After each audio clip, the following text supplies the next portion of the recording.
At the end of the day, we have to look at what's good for the kids, not what's going to affect my property value. No, we have to be concerned with the education of our kids. Forget about the adults. Democratic Visions is handmade by volunteers for the entire metro region by DFL Senate District 42. Here's host Tim O'Brien. The American suburb is always changing. The stereotypical, contented, sleepy bedroom community is an urban myth. Suburbs are dynamic, with new residents arriving daily. Eden Prairie, one of the nation's premier suburbs, began to grow rapidly in the 1980s and only began to taper off a few years ago. Most of those folks came from our small towns, older suburbs, and larger cities. Most of them were second, third, and fourth generation Americans with roots in Europe. They were later joined by families from the former Soviet Union and then families from Somalia, from Eastern Africa. The Eden Prairie School District has responded to serve all of its students at the highest of levels. It hasn't always been easy. And I'm here to tell you that the plan that's on the table, all we're doing is rearranging the deck chairs on the Titanic. You know, it's not us against them. And laughing and dismissiveness will not be tolerated. If you can't be civil, then we'll clear the room. There are a lot of things we don't understand because maybe we yet don't know how to navigate through the culture. One of the leaders of the vibrant and diverse Somali community in Eden Prairie is Ahmed Jama. He talked about school issues with producer Jeff Strait. How long have you lived in Eden Prairie? Since 98. 98. Yeah. And your kids went to public schools here? Yes. Is the school district doing a good job? When we first came here, the first few years, the gap between white students and Somalis was like 42 points. Melissa shrank it to 26 points. That's Melissa Cruel. Melissa Cruel, the superintendent. Yeah. Even as the learning gap narrowed, increasing numbers of Somali immigrants and budget challenges demanded further change. You know, are boundaries the only means by which we can get to integrated schools, for example? New school attendance boundaries were drawn up to cut costs, reduce concentrated poverty in one school, that's Forest Hills School, and to increase diversity throughout the primary level. Eden Prairie schools now operate on a K-6 model. At the beginning of the current school year, about 1,000 of 9,600 students switched schools. Most of those kids didn't seem bothered. How has that boundary change been playing now with the kids? According to the principals and the teachers I talked to, everything is playing out well, and they haven't seen any problems. It was a controversial move. There were a number of people in Eden Prairie who opposed that move, as you're well aware. Now it seems things are working. What was going on there over the last 2 years? Well, we have to understand why there was a need for a boundary change to begin with. Poor kids were getting concentrated on Forest Hills. Like 42% of the students in Forest Hills were Somalis or minorities. And the district realized they cannot maintain the level of educational quality when poor kids concentrate on one elementary and the other 4 elementaries were like 9% minorities.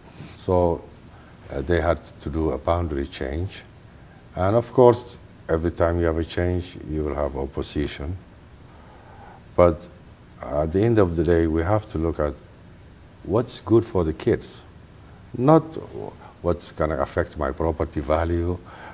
No, we have to be concerned with the education of our kids. Forget about the adults. That's my message. A number of people who opposed the boundary changes over the last year and a half, 2 years, elected to the school board 4 of their candidates. What's going to happen if one of the current school board members, one of the new school board members, makes a proposal to start flipping this school boundary change back to what it was? What's going to happen is maintaining the status quo, which is this state is number 48 in the achievement gap. 48 out of 50 states. What's the achievement gap you're talking about? between the whites and minorities. 48 Number 48 out of 50 states. out of 50. It's also number 50, dead last on graduating minorities from high school. Only in Hennepin County, 5,000 kids dropped out last year.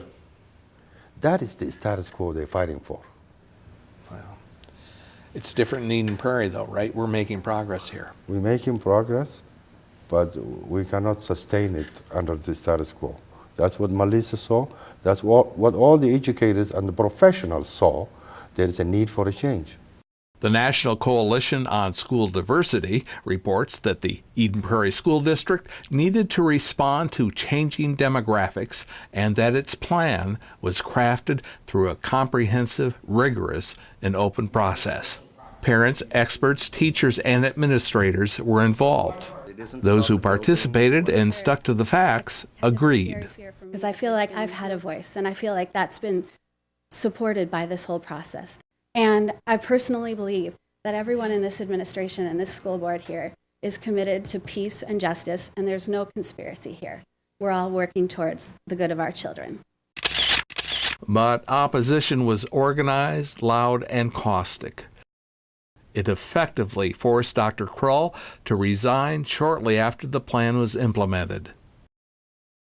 Nonetheless, in October, she was honored for her work on behalf of educational equity.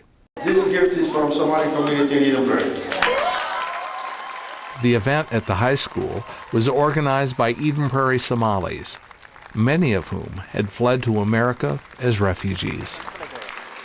Many Somalis, residents of Eden Prairie, have not been here that long. How do they feel about their new country? First of all, they are very happy to be here because it's a human nature when you're fleeing for your life. Any safe place is better than where you came from. Generally, the reception was good. We haven't had any problems since we came here to Eden Prairie.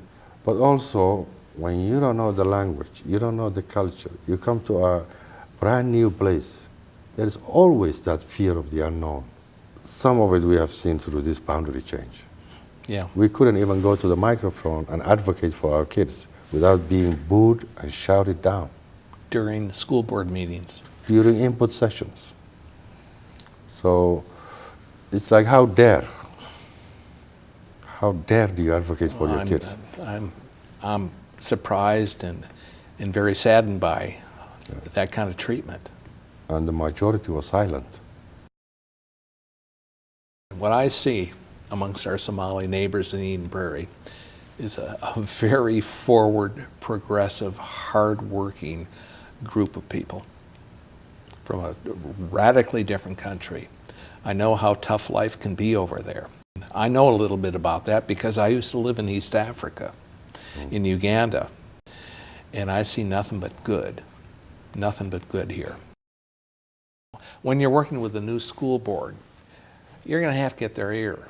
But some voters I suspect, are hoping that they're going to flip that decision to redraw the school boundaries back to what it was, or at least to retract a little bit. Do you think that's going to happen? Well, Jeff, it was never a secret from this group that they had three objectives: to get rid of Melissa Krull, the CEO, to take back the board, and to reverse K through 6. Mm-hmm. Well, they have accomplished two of them. The third one will be standing at the gate, watching them like a hawk, because that is, again, we're going back to what is it? How is it going to benefit the kids? I don't think it will. Yeah. Is it possible for them to do that? I mean, remember when the board voted 4-3 to change the boundary? They hired a Missouri lawyer who specializes in segregation. Well, if they reverse it, what's going to stop the rest of the community to hire a lawyer and fight back? And you will be one of the leaders of that fight. You bet I will. Okay. That's all for now. We'll see you next time. Democratic Visions is handmade by volunteers for DFL Senate District 42, Lori Pryor, Chair. Democratic Visions can also be seen on YouTube and at dflsd42.org.